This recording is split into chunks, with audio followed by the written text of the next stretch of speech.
And thanks for staying with us here on Prime Morning. It's time for us to get into our next conversation, but I want to believe you've enjoyed all the other conversations. Of course, this year I just went by with what's trending. Hopefully tomorrow is going to be on again, so make sure you tune in and enjoy the very best of it. And we're going to move on to our next conversation. Now, you know it's Wednesday, so we do what we call the Women in Business, but I know most of you out there have been following. You've been following the conversations over the period, and you've enjoyed all of the things that we've talked about here on the show. Now, this platform offers women who are doing incredibly well, who are changing society in many ways based on whichever field they find themselves in, whether it's the agriculture, it's the health sector, it's the, services to mankind, in any ways where they find themselves and do what they do best. And so this conversation we're about to have today will not be an exception. But let's take a look at this. When I come back, I'll introduce my guest in the studio, and then we'll talk to them. All right? Stay with us.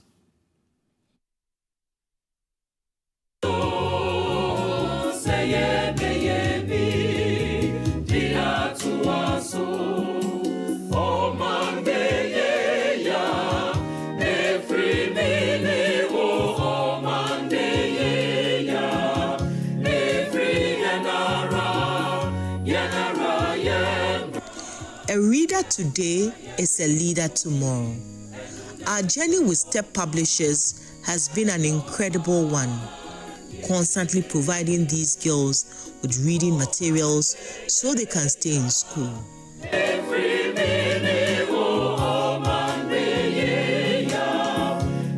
We were approached by Inspire Today. Etonam say she's doing a fantastic work, and she introduced her entire program to us about making sure that girls have sanitary pads, especially when it gets to the time of their periods. And she explained to us that many of the girls are not able to go to school. Some of them stay at home and others. But we felt that there's something we can also do to partner with them to also encourage this program. So what we did as Step Publishers was to give lots of books and magazines. So we partnered with the Inspire Today to give her lots of magazines and books, so that in addition to giving them sanitary pads and other soaps and roll-ons to cater for them, the girls will be able to read, and as they read, they will be inspired by the message in the books that they are reading. So basically, we are in to support Inspire Today and Etonam say in her work with making sure that girls are actually having sanitary pads when it gets to the time of their period. So we would like all publishers and all corporate institutions to support this great initiative so that this would also expand throughout the entire country and even beyond. So all of us need to support. Thank you very much for your contributions, and thank you very much for this great initiative. Etonam, Grace, God bless you. We are grateful to Step Publishers for coming through for the girls.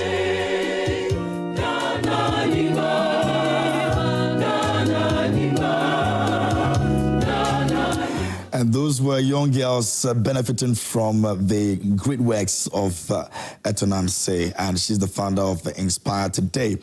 She's here with me in the studio, and she's got we've got other guests that I'll be introducing them to you shortly. But Etonam, good morning. How are you doing? I'm fine. Thank you for having us. It's a pleasure to be here, and we really, really appreciate what you've been doing. Now, Elizabeth Atrebia Mahono, I got it right? Yes. Okay.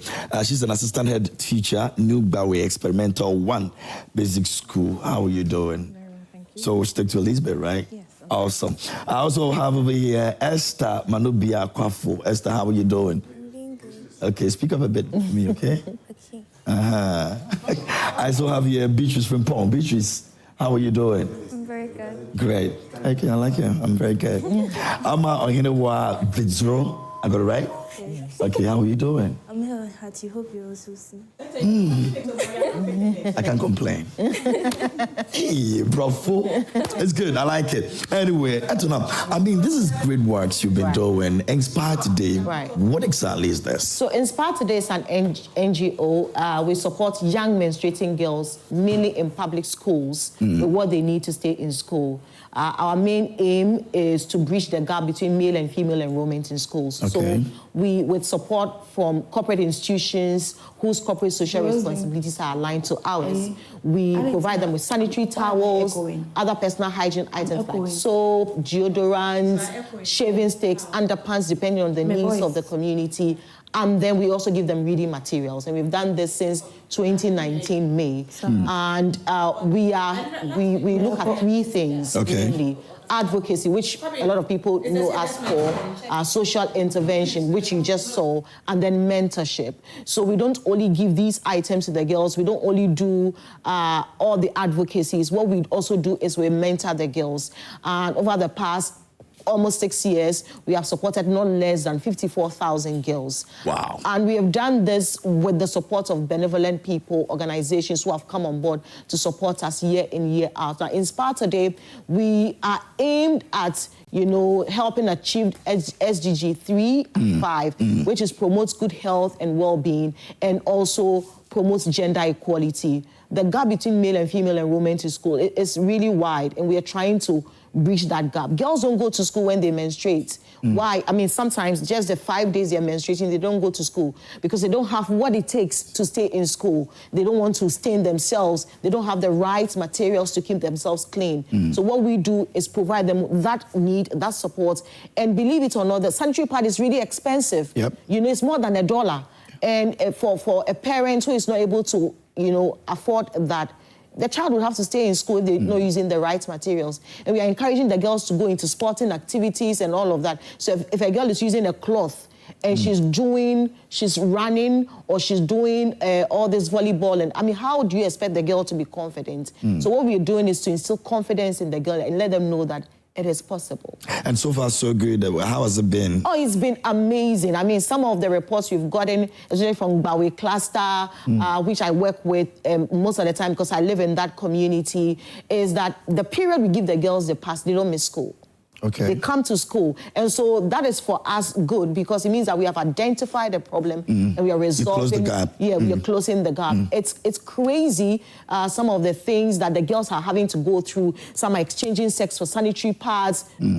Some are forced into prostitution by their parents. Some are being threatened by their caregivers. If you don't do this, then this month you have the pad. It's crazy. So for us, it's a huge encouragement that we are able to support the girls in this regard. Okay, so for the purposes of this conversation, I'll call you Teacher Elizabeth. Yeah. That's fine, right? Well, how's your experience like where you teach?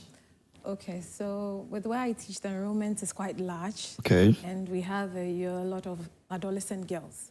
So I identified 2 challenges. They don't have the materials, and they tend to have the odor, and then they tend to shy away.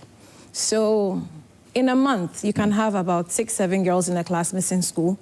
And when you check the consistency, you realize that it's the same girls. So you investigate and find out that, oh, she has a challenge at home, she's living with someone, she doesn't have these facilities. So anytime our angel visits and she brings out materials, you realize that it changes. And there's so much excitement. And then there's this new trend. You'll be in school and then the health prefect will come. I need 1 sanitary towel. And then she'll send another. So that means for the whole period that she'll be using it, she'll be sending others to come for it because she cannot come. Oh. Yeah. And the reason being? They don't have the money for it. Their parents can't. So they do pieces of rag. I had a terrible story. 2 sisters shared the same rag. No. It's that bad. It's that bad. And she couldn't come to school that way because their periods met at the same time. And it was terrible. How? And she developed this odor, and, I would relate to it. I was in class 5, and then this boy sat by me and drew a line. I was like, you stay in your lane, don't sit close to me because you have that stench. So I could relate with what the girl was going through, and all her friends were making fun of her. So she came up and she said, this is my challenge. I had to go and wash it, reuse it, but today my sister is using it, so I can't have it. It's like, why didn't you tell me? So it's that bad. The numbers are high. The girls, their parents don't have it. Mommy will tell you, I'm giving you money for food. I don't have money for this. And not to bother their parents, they'll try to manage with other things. Newspapers, textbooks, it's that bad. I know it's bad, but I didn't know it was this terrible. And this is where Bawe... Yes, it's in town. It's in Accra. It's in Accra, right? And I don't know, I'm broken, but this is crazy. Let me indulge you guys a bit, all right?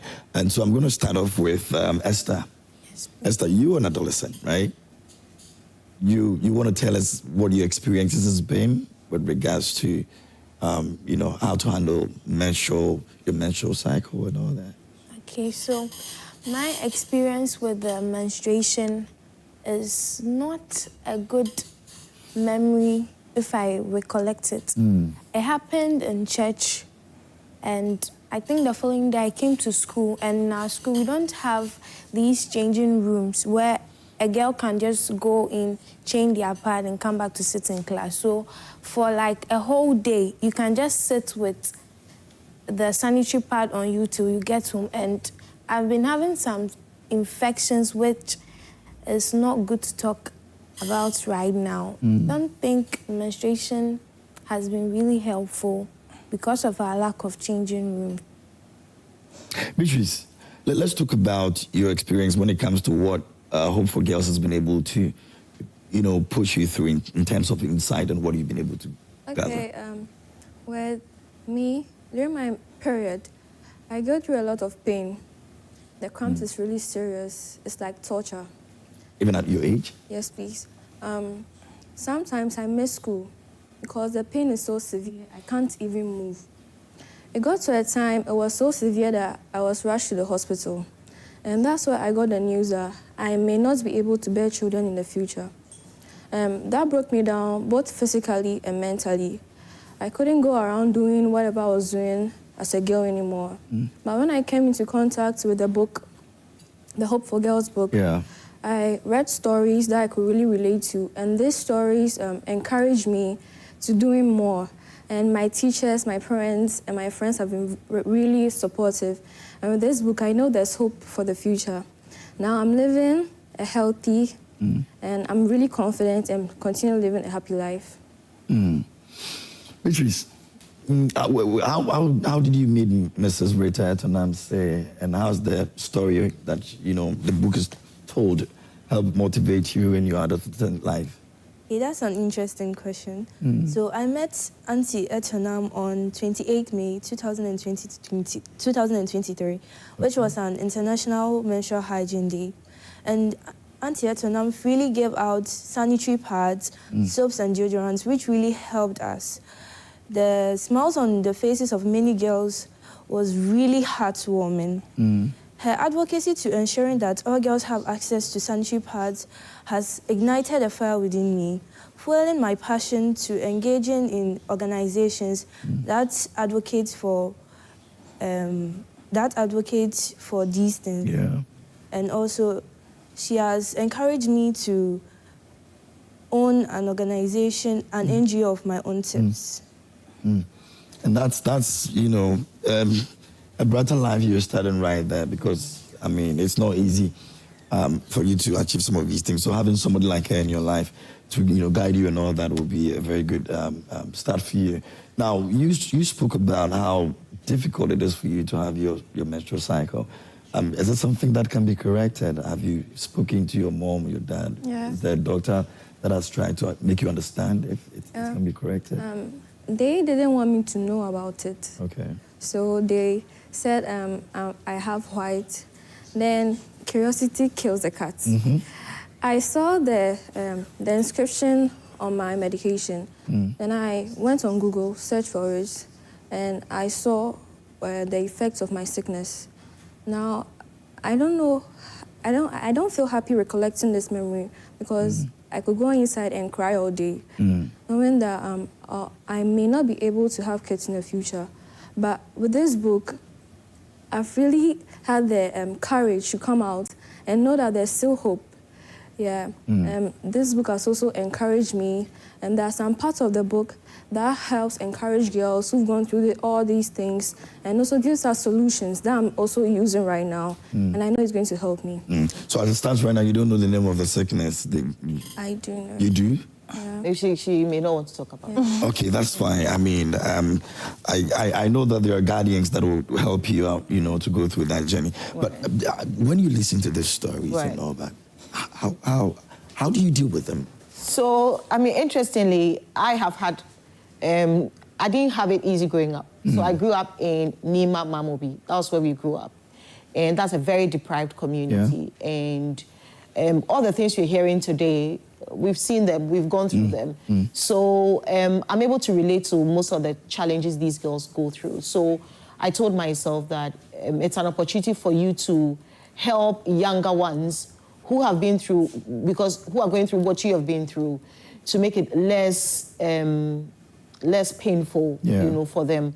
So that's why we came up with Hope for Girls. So Hope for Girls chronicles all the challenges of the girl child. Okay, so over the period where we have gone to the things the girls have spoken about, so there's this page called the Girls Corner, where the girls talk about suicidal thoughts, they talk about peer pressure, they talk about being forced into prostitution, they talk about their stepfathers raping them, and their mothers will say, you know what, if you talk about it, on child school fees biome, like we don't have anybody, just, and all of these things. Some people who share the same room with their cousins and their younger brothers, of the opposite sex, and they are like, okay, I'm scared that my greatest fear is that this person may rape me. Yeah. So all of these concerns, you have, provided solutions, answers that can help any girl who is going through that.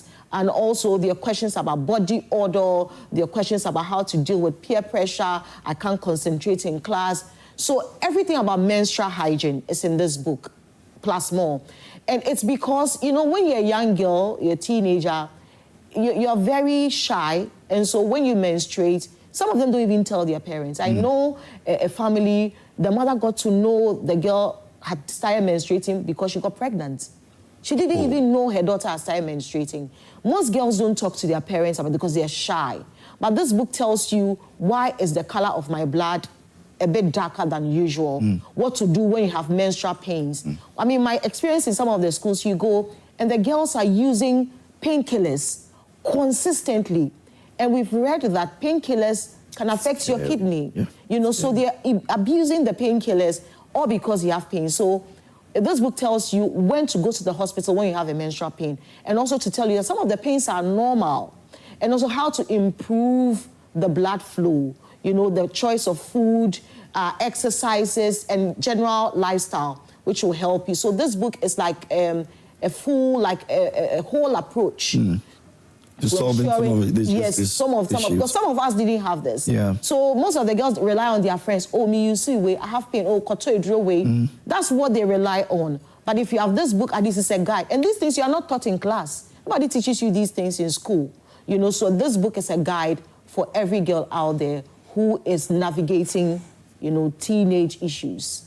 Okay, all right. So do you come across with the issue of how they eat, healthy eating? Right. Because, I mean, that naturally also affects our lifestyles and all of that. Because you go and some of the questions, we do a lot of mentorship and one-on-one counseling. Okay. So you ask a girl, she says, oh, when I'm menstruating, sometimes the blood doesn't come, but there's a lot of pain. I said, what do you eat? I said, oh, I take Coke, Fanta, like all these fizzy drinks. Yeah. I said, avoid fizzy drinks when you are menstruating. Avoid all of that. Take natural foods. Take food that are grown from the... That will help you have... That will help you boost. Take fruits, take vegetables, take a lot of water, warm water. Some of them take a lot of ice water. You should take things that will melt the blood, that will make it easy for you. So these are some of the things we tell them. And most of what they eat is not really healthy. And interestingly, some of them don't even have the food to eat because they've given you food, they've given you money. So you're supposed to choose between the food and the sanitary pad. Which one is important? So if I feel that the sanitary pad is more important to me, I'll buy the sanitary pad. Some actually go hungry when they are menstruating because they've had to choose sanitary pad over that. It's a serious situation that I think that as a nation we should take a critical look at. Okay, let me speak to you about your favorite column in the journal. I'll start from you. Okay, so my favorite column in the journal is the Girls Corner. Okay, so the Girls Corner has helped boost my confidence. It has made me a healthy individual, a confident individual, and then a happy individual. There's this caption in the book titled The Wicked Stepfather, which talks about a young girl who has been raped 4 times by her stepfather. And whenever she tells her mom about it, her mom will tell her to shut up and be grateful for the support her stepdad has been giving her. I think we shouldn't be blinded by the support people have been giving to us, and those who are very close to us can hurt us so bad. And I think there are other people she can talk to who can help her get out of this situation. And reading this book, I've been able to get solutions to certain problems my friends have been facing. So I recommend this book to each and every girl who is going through this problem. Awesome. Awesome. Let me talk to you as well. What's your favorite? Okay, interestingly, my favorite is also the Girls Corner. Okay. Y'all going to be on the Girls Corner. Yeah, I like that. Okay, there's this story about a girl who was afraid of committing suicide because her friend did it. Yeah.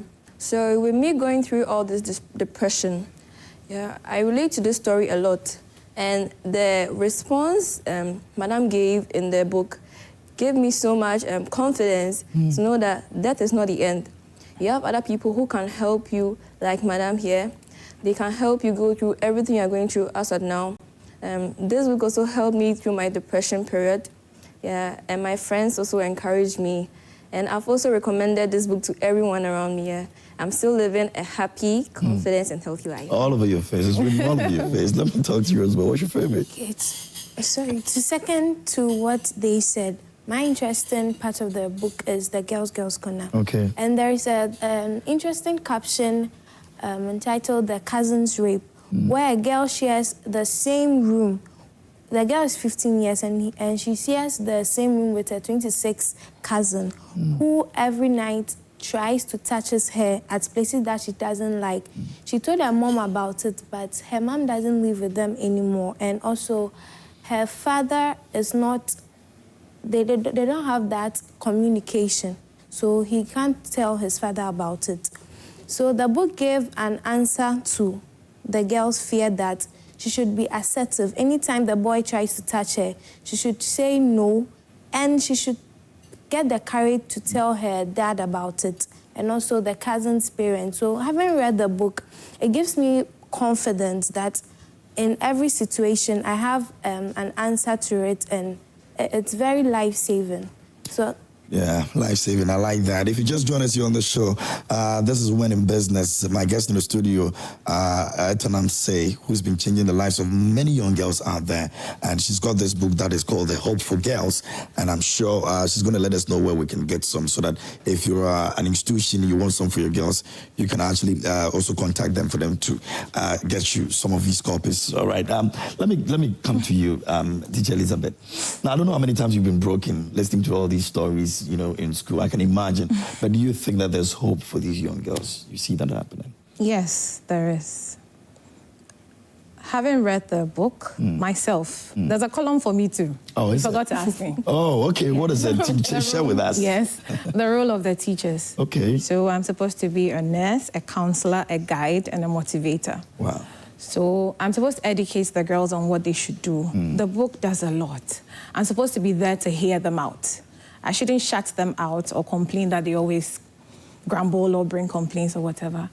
I should speak to their parents when there need be. Relating to the story Esther mentioned earlier, the girl couldn't communicate with her parents, told her teacher spoke to the parents, and the parents started communicating with their daughter because she wanted to tell them what she was going through and her challenges. That is my role. I'm the bridge. Yeah. Also, the book talks about health tips. Being a chef coordinator, and through Angel Etonam, we started fruit day, vegetable day, egg day, and we encouraged the girls to do more fruits than the drinks, more protein and others. So we put a day aside where we have a program, everybody brings their fruits, we eat together, we teach them ways to make smoothies, ice cream, other things out of the fruits so that they can keep healthy. So yes, there is hope for the girls, and this book is a must-read. Great stuff, and it's been progressive from where you said, and so that's a good thing. At least we know that we're heading towards somewhere. Right. Etonam, so how do we intend to spread this across? What's the plan? Yeah. So another thing the book looks at is the role of everyone. Like she says, the role of teachers. So we have the role of the media, the role of corporate institutions, the role of parliaments, the role of government, generally. And we've seen, and if you look at the book, We've spoken to some parliamentarians who have told us how they can help reduce the taxes on sanitary pads, take it off, both imported and locally manufactured, take them off, and make it easier for the girls to afford it, you know, and all of that. So it's a book that, when you read, gives you an insight on what everyone is supposed to do to help the girl child, because we really go through a lot. Now, with this book, we are raising support to print the books and give it out for free. Okay. So we are not selling this book. So if you look at it, it's a full color book. It's a full color job. And it's quite expensive. But because of the impact we want to have on the lives of this child, these girls, we don't intend to sell the books. So we are giving it to them for free. So what we are doing is raise support to print the books, the first 50,000 copies. Okay. So that we can give it out to them for free. So if you're an individual, you're a corporate institution, and your CSR is aligned to what we are doing, promotion of the girl education, menstrual hygiene, their good health and all of that, we want you to come on board and support us so we can print the books for free. You go on our website, inspiretodaygh.com. Okay. How to support is there. You go there, you see the magazine there, and you are able to support us. What we want you to know is that the health of the girl is a collective responsibility thing. For all of us. Yes, it's not just for one person, you know, because everywhere I have been, I mean, no apologies, but everywhere I have been, the girls do very well in class. Averagely, the girls do extremely well if you compare them to their male counterparts. All they need is a little push, you know, and if a girl would have to go through all of this just to access sanitary pad, all of this just to be able to access education, then we can do better than that. Yeah. So we're using this platform to call on everyone to come on board, teachers, government, parliamentarians, the Ghana Education Service. We are calling on the Ghana Education Service to help us raise support for this book. The Gender Ministry, we know they just came to power, so we're giving them some time to rest, but we will come to them, and we are asking them to come on board and support us. And our doors are always open for you to come through. Thank you so much for your partnership. We'll be here to support you. I'm really grateful. Multimedia has been a great support. I used to work here. You know, I was with Joy News, and Multimedia has been such a huge support to Inspire Today ever since we started, you know, giving us publicity with all the projects we're working on. So I'd like to seize this opportunity to say thank you to the leadership, the entire newsroom, and the Joy Prime team for helping us all this while. Awesome, and that's Etonam Say, the founder, CEO of Inspire Today. Thank you so much for coming through. So Teacher Elizabeth, thank you so much. And my beautiful superstars, friends, and, you know, the world is for you to take. Be bold, be confident, just do what you got to do. I know it's difficult, but you can get through this, all right? Do not disappoint us. Do not disappoint her. And do not disappoint your teacher as well, okay? Let's make it happen, baby. Now, that's what it is. Make sure you also go out there and support. She's told you how you can support it. It's a collective responsibility, so let's make it happen.